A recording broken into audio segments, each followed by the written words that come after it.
الحمد لله الحمد لله الذي نحمده ونستعينه ونستغفره ونعوذ بالله من شرور أنفسنا وسيئات أعمالنا من يهده الله فلا مضل له ومن يضلل فلا هادي له وأشهد أن لا إله إلا الله وحده لا شريك له وأشهد أن محمدا عبده ورسوله اللهم صل وسلم على سيدنا محمد وآله وصحبه وسلم تسليما كثيرا أما بعد فيا إخوة الإيمان أوصيكم ونفسي بتقوى الله عز وجل يقول الله سبحانه وتعالى في محكم تنزيله يا أيها الذين آمنوا كتب عليكم الصيام كما كتب على الذين من قبلكم لعلكم تتقون. Chers frères et sœurs en islam, chers croyants, rendons tous grâce à Allah, Seigneur de l'univers, Maître des cieux et de la terre, lui détenteur du pouvoir absolu. Lui, dans sa grâce, nous nous sommes réveillés ce matin dans les meilleures conditions et venus répondre à son appel qui est la prière du vendredi. Nous attestons qu'aucune divinité est digne d'être adorée en dehors de lui. Et nous attestons au même moment que Mohammed sallallahu alayhi wa sallam est son noble serviteur et messager. Salut et paix sur lui, sur sa noble famille, sur ses valeureux compagnons, sur tous ceux qui vont suivre sa voie jusqu'au jour de la résurrection, face à la que nous soyons parmi ses suiveurs.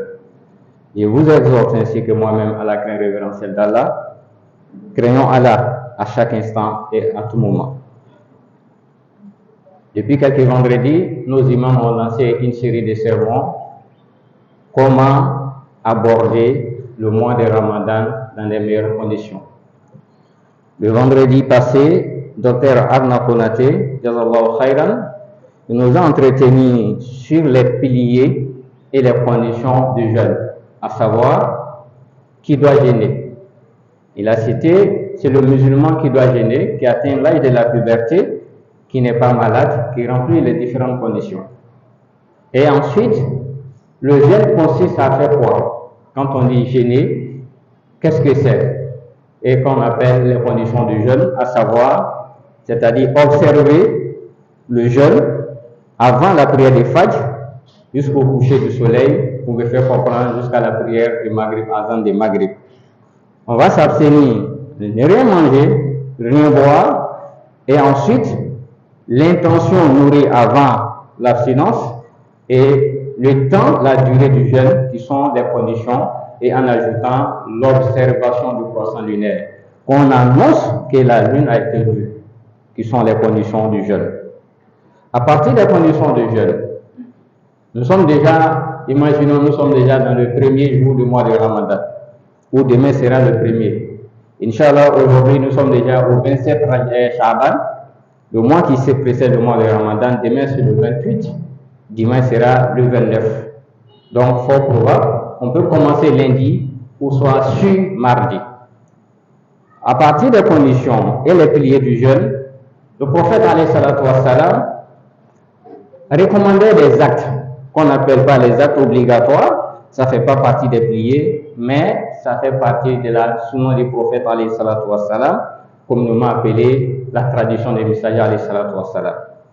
Parmi la tradition de Mohammed sallallahu alayhi wa sallam, au cours du mois béni qui est le mois de Ramadan qui arrive à grands pas, nous demandons à Allah qui nous accorde le Ramadan dans les meilleures conditions. Nous allons citer 4. Qu'est-ce qu'on peut faire pour améliorer, pour augmenter, pour ajouter à nos mérites?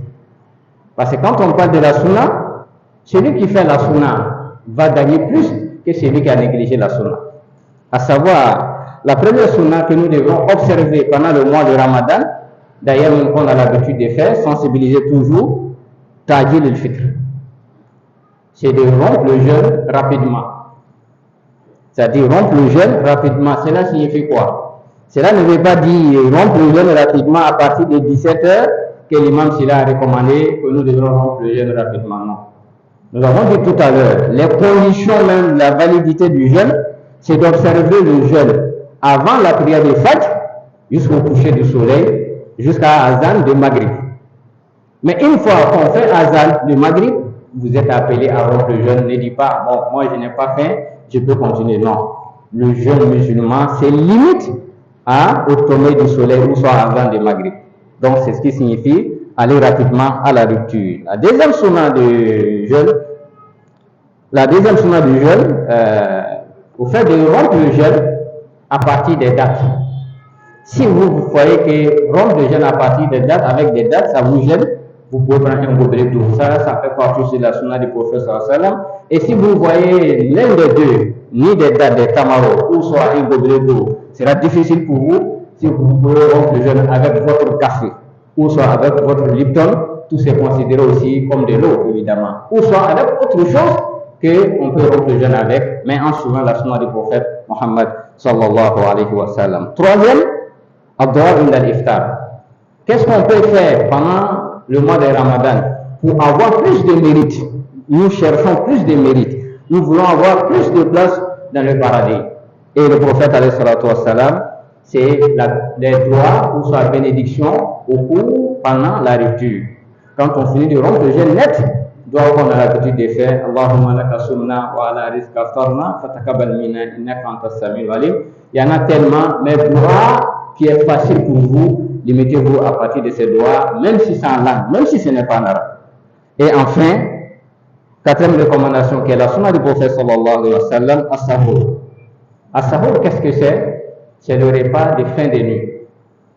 C'est que l'on prend, c'est qu'on mange avant la prière de Fajr pour commencer le jeûne, c'est ce qu'on appelle le sahur. Mais quand on parle de sahur, beaucoup disent non, moi je ne peux pas me réveiller, je préfère me réveiller, aller prier et continuer pour aller au travail. Oui, c'est bien. Mais pourquoi le sahur? Car le prophète alayhi salatu wa sallam nous dit dans un hadith rapporté par Bukhari et Muslim, il dit tasaharu fa inna fi sahur baraka.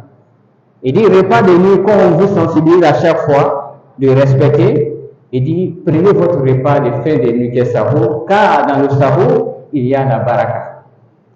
Mais quand on parle de la baraka des sahur, pour me faire comprendre, vous voyez quelqu'un qui s'est réveillé pour prendre son sahur, ça serait difficile pour lui de rater la prière de Fajr. J'ai dit bien, ça serait difficile pour toi, vous vous êtes réveillé à 4h ou à 4h30 pour prendre une serait-ce qu'un gobelet d'eau pour commencer le jeûne avec l'intention de sahur. Le prophète dit c'est que vous avez consommé comme un gobelet d'eau qu'il y a la baraka dedans. La baraka, pour que ça soit contraire pour vous, regardez, vous allez prier la prière de Fajr à l'heure. Ensuite, celui qui a prié la prière de Fajr à l'heure, comme le prophète alayhi salatu wa sallam nous dit, il dit man salla al-fajr fa huwa fi zimmatillah. Il dit quiconque accomplit la prière de Fajr, celui-là au cours de la journée est sous la protection divine. Donc, sahur est un moyen pour nous. Nous allons accomplir avant la prière de Fajr, évidemment 2 rakats ou bien 4 rakats, et en dehors du mois de Ramadan, c'est difficile pour nous de nous réveiller à partir de 4 heures. Donc, sahur, il y a la baraka dedans. Donc, prenons le sahur. On doit s'habituer à partir de maintenant pour prendre le sahur. À ce qui concerne la sunna du prophète alayhi salatu wa sallam, il y en a tellement, mais nous allons nous limiter à ces 4. À partir de la sunna, imaginons déjà, nous sommes dans le mois de Ramadan toujours. On sait quels sont les piliers du jeûne, quelles sont les conditions du jeûne. Moi, musulman, homme comme femme, j'ai commencé à jeûner. Je sais que je dois observer les 29 jours, les 30 jours, c'est-à-dire le jeûne obligatoire sur moi. Une fois en état de jeûne, une fois que tu es dans le carême, pour me faire comprendre encore, qu'est-ce qu'on ne doit pas faire? Ou soit autrement dit, quels sont les actes qui annulent ou chez nous qui gâtent le jeûne? Nous savons tous, l'ablution, il y a des actes qui annulent l'ablution. Et il y a des actes qui annulent le pèlerinage. Mais qu'en est-il des actes qui annulent le Ramadan ou soit le jeûne? Les actes qui annulent le jeûne, nous allons les catégoriser en 3 parties. La première catégorie, parmi les actes qui annulent le jeûne, il y a ce que l'être humain peut utiliser pour nourrir son corps. Je ne parle pas de la nourriture, ce qu'on mange, au lieu de boisson. Non. Mais ça concerne plus les médecins. Je veux vous parler de ce sérum qu'on peut placer sur quelqu'un qui ne se sent pas bien, ou soit aller placer 2 poches ou bien combien de poches de sang pour quelqu'un.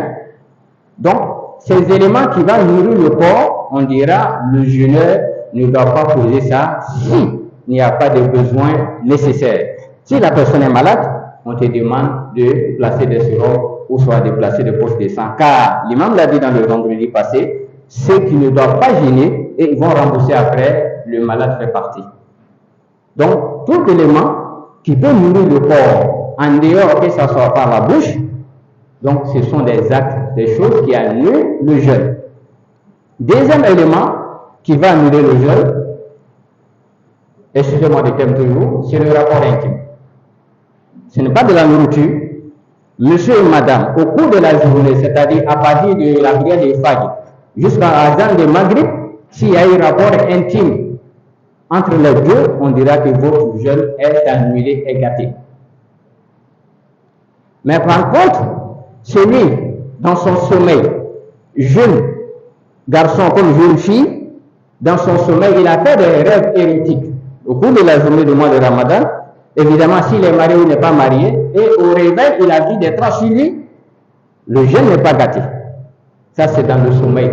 L'imam l'a dit aussi dans le vendredi passé, Dieu pardonne 3 catégories de personnes. Parmi ceux-là, et celui qui dort, celui jusqu'à ce qu'il se réveille. Donc, ce qui nous arrive dans notre sommeil à travers des rêves érotiques n'annule pas le jeûne. Mais par contre, lui qui a provoqué, il n'est pas dans l'état de sommeil, qui a provoqué jusqu'à il a pris plaisir, c'est celui-là qu'on va dire ton jeûne est annulé parce que là que tu as posé va annuler ton jeûne. Donc je reviens là-dessus. Rapport intime. Pendant la durée du jeûne va annuler le jeûne, pas la nuit. Je dis même pas après la rupture, c'est au cours de la journée qui va annuler le jeûne. Ensuite, troisième élément qui annule le jeûne, qui est connu par tout le monde, c'est la nourriture ou nos différentes boissons. Ce que vous allez manger, ce que vous allez consommer en termes de boissons, que ce soit l'eau simple ou les sucreries, retenez que ça annule le jeûne. Pourquoi ça annule le jeûne? Quand on regarde les règles de validité du jeûne, on dit l'abstinence. On va s'abstenir de quoi? De boire et de manger. Et au cours de la journée, toi qui manges, soit disant que non, que c'est l'intention qui compte. Oui, c'est l'intention qui compte. Mais le jeûne aussi a ses conditions, parmi ses conditions, à ne rien manger, à ne rien boire au cours de la journée, en étant en état de jeûne. Chers frères et sœurs en islam, si l'on parle, on catégorise les actes qui annulent le jeûne, en grand caractère, on va trouver ces 3 catégories. Mais en dehors de ces catégories, nous avons trouvé des paroles aussi qui vont annuler le jeûne. Je dis bien, il y a des paroles qui vont annuler le jeûne. Le musulman, au cours de la journée du Ramadan, il est en état de jeûne parce qu'il a éprouvé qu'Allah nous donne la foi nécessaire pour faire face à différentes épreuves. Et au cours de cette épreuve, lui, il perd sa foi en prononçant à faire de l'islam, moi-même je ne crois plus et je ne crois plus en Dieu. Le fait de prononcer ça, étant conscient, c'est ce qu'on appelle l'apostasie. Lui, il a rejeté sa foi. Il ne croit plus à Allah et ce dernier doit revenir à nouveau en islam et le séjour-là est annulé et gâté. Donc, en termes de paroles. Et en termes de paroles, le prophète Mohammed sallallahu alayhi wa sallam nous dit aussi Laysa siyam min al-akli wa shurb wa innama siyam min al-lahwi wa rafas fa in sabaka ahdun aw jahil alayk fa qul inni sa'im. Rawahu Ibn Khuzaymah. Le prophète sallallahu alayhi wa sallam, parmi les actes qui annulent le jeûne, ou bien qui va réduire même les mérites, la valeur du jeûne, il dit c'est lui qui est en état de jeûne. À partir de lundi ou soit mardi, vous jeûnez, vous n'allez pas manger, vous jeûnez, vous n'allez pas boire quelque chose, mais seulement le jeûne ne se limite pas à ça. Il dit contrôlez aussi ce que vous allez dire. Contrôlez aussi vos témoignages.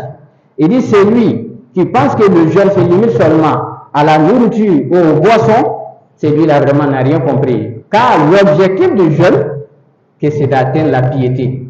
Mais quelqu'un qui a la piété, est-ce qu'il va s'autoriser à mentir? Non. Quelqu'un qui a la crainte de Dieu, est-ce qu'il va s'autoriser à trahir? Non. Quelqu'un qui a la crainte de Dieu au cours du mois de Ramadan, est-ce que lui sera un élément de la corruption? Non. C'est de ça qu'il s'agit. Le jeûne vient nous aider. Le jeûne vient augmenter notre niveau de foi vis-à-vis d'Allah subhanahu wa ta'ala. Donc il dit dans ce hadith, le jeûne ne consiste pas seulement à ne rien manger, rien boire, et le jeûne continue à aller appuyer sur ce que nous avons prononcé et ce que nous allons témoigner, ça fait partie du jeûne. Et le prophète Mohammed sallallahu alayhi wa sallam, dans le même hadith, il dit, au cours du jeûne, c'est-à-dire dans la journée, si quelqu'un vous insulte ou quelqu'un vous provoque, ça arrive toujours, quelqu'un vous insulte, quelqu'un vous provoque. Pourquoi le prophète alayhi wa sallam va nous donner ces orientations pour ne pas gâter notre jeûne? Vous savez, quelqu'un qui a faim, des fois il perd le contrôle. Quand on a faim, petite parole, ça peut aller autrement. C'est pourquoi il dit, si on vous insulte, ou soit on vous a manqué du respect, quelle doit être notre réaction? Le prophète dit sallallahu alayhi wa sallam, il dit, Faqul inni sa'im. Il dit, ne réponds pas à la personne, dis à la personne que moi je jeûne. Est-ce que vous êtes obligé à chaque fois de dire que moi je jeûne? Non. Le jeûne doit impacter votre comportement chaque jour. À la maison, dans le transport, que ce soit transport public, dans le quartier et dans votre lieu de travail, on doit sentir que le mois de Ramadan a commencé. Le comportement des musulmans doit changer. Et le prophète alayhi salatu wa salam nous dira encore dans un autre hadith, en parlant des actes qui peuvent annuler ou soit réduire la valeur de notre jeûne, il dit ceci, Man lam yada qawla zur wal amal bih, falaysa lillahi azza wa jalla hajatun an yada ta'amahu wa sharaba. Il dit, toi tu jeûnes, tu dis tu es musulman, mais au cours de la journée, tu mens beaucoup. Au cours de la journée, tout soit de faux témoignages, toi tu es prêt.